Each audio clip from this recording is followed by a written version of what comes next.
সুশ্রী চেহারার আড়ালে ভয়ঙ্কর মাদক ব্যবসা। রাজধানীর মাদক বিরোধী অভিযানে ধরা পড়ল এবার এক সুন্দরী তরুণী। রাজধানী পর্যটকবাহী বাসে যাত্রী সেজে ব্যাগে করে পাচার করছিল বিপুল সংখ্যক মাদক। কিভাবে কাজ করছে এই সিন্ডিকেট? দেখতে সাধারণ এক তরুণী হলেও তার কাঁধে থাকা ব্যাগেই লুকিয়েছিল মরণ নেশা। আইনশৃঙ্খলা বাহিনীর তল্লাশিতে বেরিয়ে এলো তার আসল রূপ।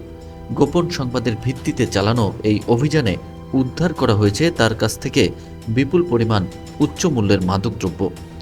তদন্ত সংশ্লিষ্টরা বলছেন, আইন প্রয়োগকারী সংস্থার চোখ ফাঁকি দিতে মাদক কারবারিরা এখন নতুন নতুন সুন্দরীদের বাহক হিসেবে ব্যবহার করছেন।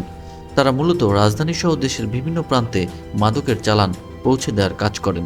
আটক এই তরুণীর বিরুদ্ধে মাদকদ্রব্য নিয়ন্ত্রণ আইনে মামলা দায়ের করা হয়েছে। এই চক্রের মূল হোতাদের ধরতে অভিযান অব্যাহত রয়েছে।